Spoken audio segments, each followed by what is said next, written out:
कोथरूडचं समीकरण असे, कोथरूड म्हणजे दादा आणि दादा म्हणजे कोथरूड.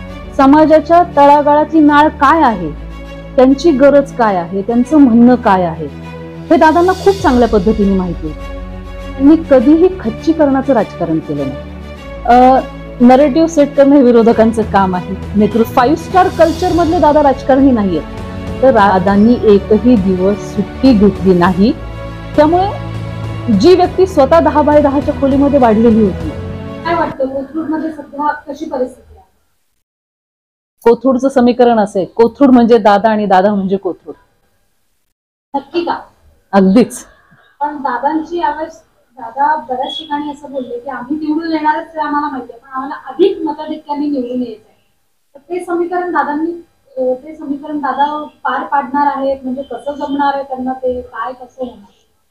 दादांच्या बाबतीत बोलायचं झालं तर 2019ला ज्यावेळेस दादा कोल्हापूरहून कोथरूडला आले, तर जे कोणी विरोधी होते त्यांनी तो नरेटिव्ह सेट करायला बघितला की हे बाहेरचे उमेदवार आहेत, कोल्हापूरहून कोथरूडला आले. 2019ची ती परिस्थिती होती. आणि 2024ला दादा म्हणजे कोथरूड आणि कोथरूड म्हणजे दादा हे समीकरण जे झालं, ते गेल्या पंचवार्षिक मध्ये दादांनी जे घरोघरी संपर्क केला, सेवा कार्य केलं. म्हणजे एखाद्या नेत्याच्या 2 गोष्टी ज्या महत्वाच्या असतात, की आपण एखाद्या विधानसभा क्षेत्रामध्ये आमदार म्हणून ज्यावेळेस निवडून येतो, तर सर्वात पहिलं जे काम करायचं असतं ते नागरिकांची जी गरज आहे किंवा नागरिकांचा स्तर उंचावण्याची, तो स्तर उंचावण्याचं काम दादांनी गेल्या पंचवार्षिक मध्ये अहोरात्र केलं. सुरुवातीचा 2.5 वर्षांचा काळ हा अतिशय बिकट होता, कारण करोनाचा काळ होता. परंतु तरीही न डगमगता, एकही दिवस सुट्टी न घेता दादांनी अहोरात्र कोथरूडकरांची सेवा केली. मग ते औषध पुरवण्यापासून रेशन पुरवण्यापर्यंत, अन्नधान्य तर पुरवलं जातच होतं, परंतु 17 डॉक्टरांची टीम दादांनी ऑनलाईन बसवली होती की जे लोक होम क्वारंटाईन आहेत त्यांना दादांच्या ऑफिसमधनं मेडिसिनचं किट प्रॉपर पोहोचत होतं.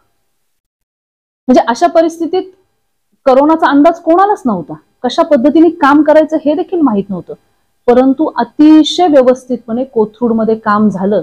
आणि कोथरूड हा असं एक क्षेत्र होतं की संपूर्ण महाराष्ट्रात करोनाची लागण झाली होती, पण सुरुवातीच्या काळामध्ये कोथरूडमध्ये लागण झाली नव्हती, ती नंतर सुरू झाली होती. कोथरूडमध्ये कशी काय आपली नाळ जोडली आणि तिथे आता ते तटस्थपणे कशी काय उभे राहू शकतात? दादा राजकारणी असण्यापेक्षा दादा सामाजिक कामामध्ये त्यांनी अहोरात्र आयुष्यभर काम केलं. त्यामुळे समाजाच्या तळागाळातली नाळ काय आहे, त्यांची गरज काय आहे, त्यांचं म्हणणं काय आहे, हे दादांना खूप चांगल्या पद्धतीने माहिती होतं. त्यामुळे जी व्यक्ती स्वतः 10x10च्या खोलीमध्ये वाढलेली होती, त्यांना वस्तीतल्या लोकांची काय समस्या असू शकते, त्यांची काय गरज असू शकते. म्हणजे 5 स्टार कल्चर मधले दादा राजकारणी नाहीयेत.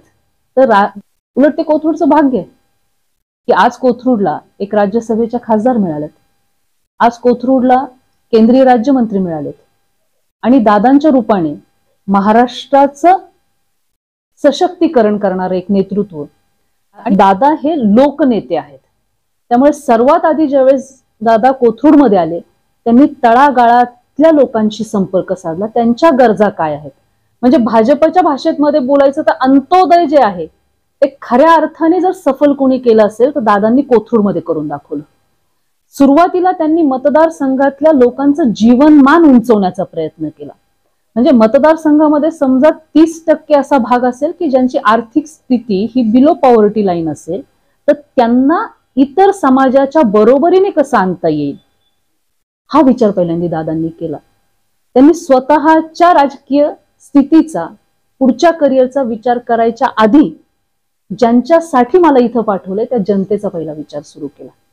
आणि मग ज्यावेळेस घरटी त्यांची मदत होतीये, त्यांना सहकार्य होते, त्यांचं जीवनमान उंचवलं जाते. वस्ती भागातली अगदी आमची किशोरवयीन मुलगी असेल तर तिची शरीरयष्टी चांगली राहण्यासाठी तिच्यासाठी योगाचे क्लासेस असतील, तिचं हायजीन व्यवस्थित राहण्यासाठी तिला काही गोष्टी पुरवल्या गेलेल्या असतील, तिचं आरोग्य चांगलं राहण्यासाठी तिला काही मदत झाली असेल. आमची तिथली एखादी भगिनी जी आहे, जी बचत गटामध्ये काम करते, तिला तिचा उदरनिर्वाह करण्यासाठी समजा एखादी छोटे खाणी उद्योगधंदा सुरू करायचा असेल तर त्या गोष्टींसाठी काही पुरवठा करायचा असेल तो करणं असेल, किंवा कोथरूड सारखा जो परिसर आहे की जिथे अनेक वयस्कर लोक ही एकटी राहतात, त्यांच्या जेवणाची भ्रांत असते, मग त्यांना अगदी डबा पोचवणं असेल, किंवा ब्रिजच्या खाली जे मजूर लोक सकाळी एखाद्या कॉन्ट्रॅक्टरची वाट बघत असतात आणि 11 वाजेपर्यंत समजा त्यांना काम मिळालं नाही तर त्यांची जी जेवणाची भ्रांत असते ते जेवण पुरवण्यापर्यंतचा विषय असेल,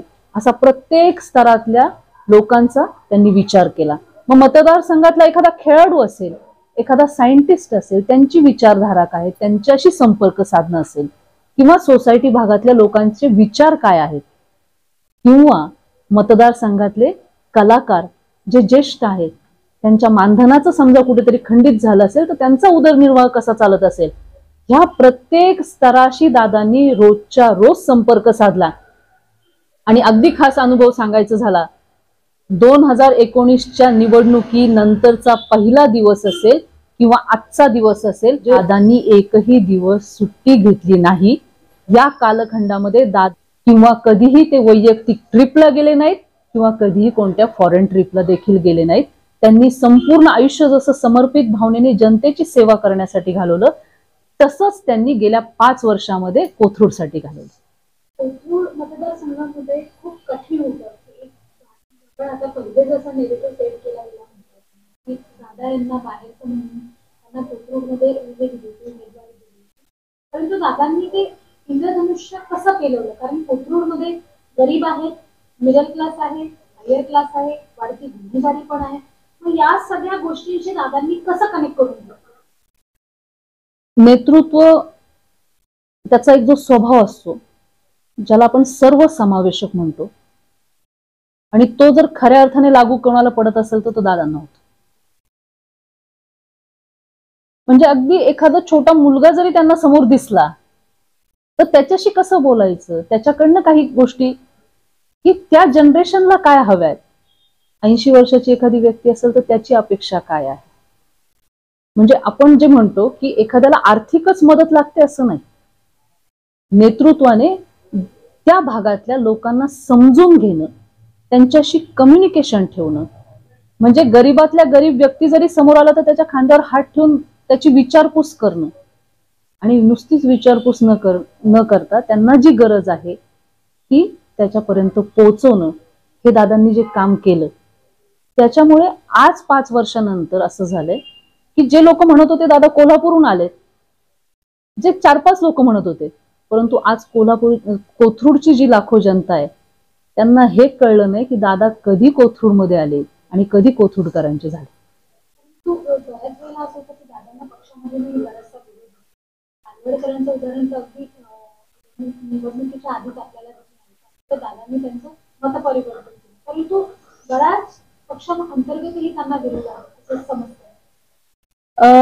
नरेटिव्ह सेट करणं हे विरोधकांचं काम आहे, नेतृत्वाला खच्चीकरण करणं. राहिला तुम्ही बालवडकरांचा विषय घेतला, मला असं वाटतं कोणत्याही राजकीय पक्षामध्ये लोकशाही आहे, प्रत्येकाला आपापली उमेदवारीचा दावा करणं अधिकार असतो. आपण ज्यावेळेस काही वर्ष काम करतो साहजिकच अनेक जणांना इच्छा असते की त्या पदावर जावं, त्याच्यात काही चुकीचं नाही, त्यांनी त्यांचा क्लेम केला. परंतु कुठल्याही उमेदवारीच्या बाबतीत पक्षश्रेष्ठी निर्णय घेत असतात आणि दादांच्या उमेदवारीचा निर्णय निश्चितच पक्षश्रेष्ठींनी घेतला, कारण त्यांचा जो अनुभव आहे त्या अनुभवाचा आत्ता कोथरूडला जसा फायदा होणार आहे तसाच पुढच्या पंचवार्षिकमध्ये संपूर्ण महाराष्ट्राला देखील फायदा होणार आहे.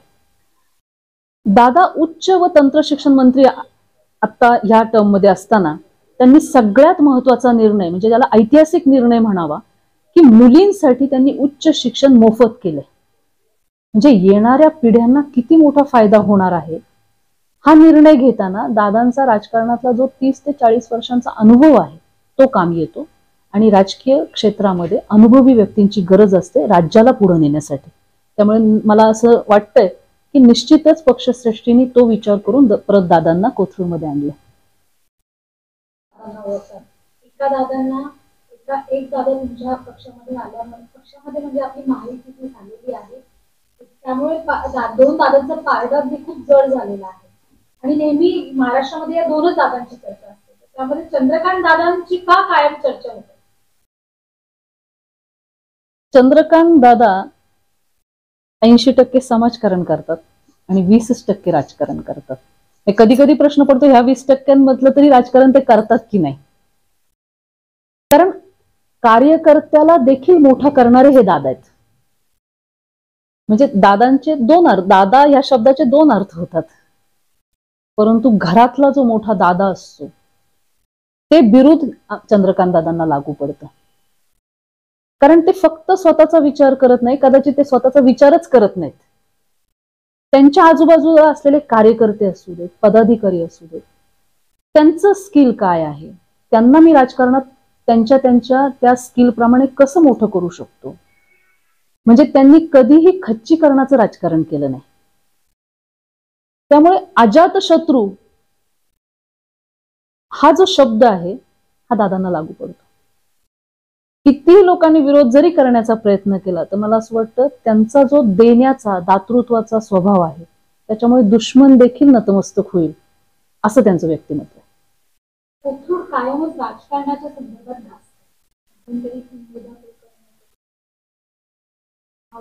खंड असतील आणि आता दादा, तर तुम्हाला काय वाटतं या सर्व प्रसंगांकडे किंवा गोष्टींकडे बघताना तुम्हाला काय वाटतं?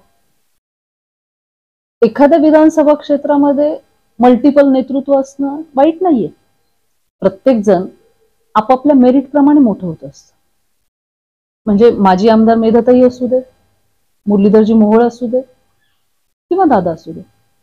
उलट ते कोथरूडचं भाग्य आहे की आज कोथरूडला एक राज्यसभेच्या खासदार मिळालेत, आज कोथरूडला केंद्रीय राज्यमंत्री मिळालेत आणि दादांच्या रूपाने महाराष्ट्राचं सशक्तीकरण करणारं एक नेतृत्व आणि पुण्यासारख्या ठिकाणी एक प्रगल्भ नेतृत्व दादांच्या रूपाने मिळालं की जेणेकरून त्या शहराला न्याय देता येऊ शकतोय.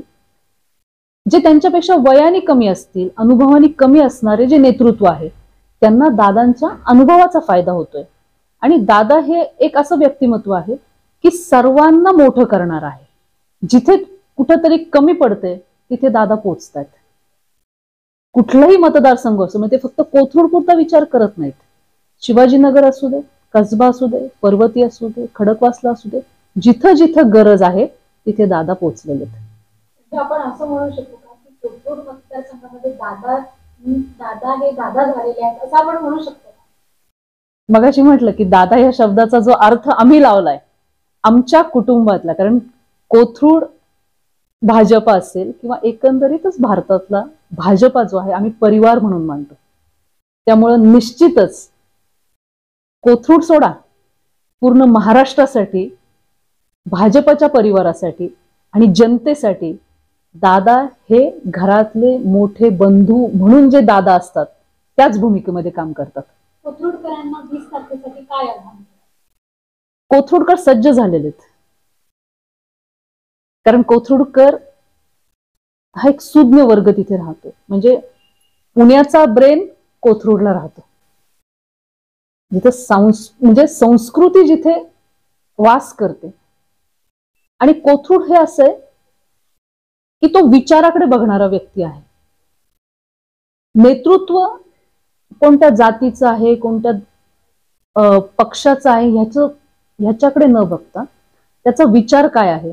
आणि कोथरूडकर हिंदुत्वाच्या विचाराच्या मागे जाणारा वर्ग आहे. त्यामुळे आज खऱ्या अर्थानं गुलाल उधळण्यासाठी कार्यकर्त्यांच्या आधी नागरिक तयार झालेले आहेत. नवनवीन बातम्या बघण्यासाठी आमच्या चॅनलला सबस्क्राईब करायला विसरू नका.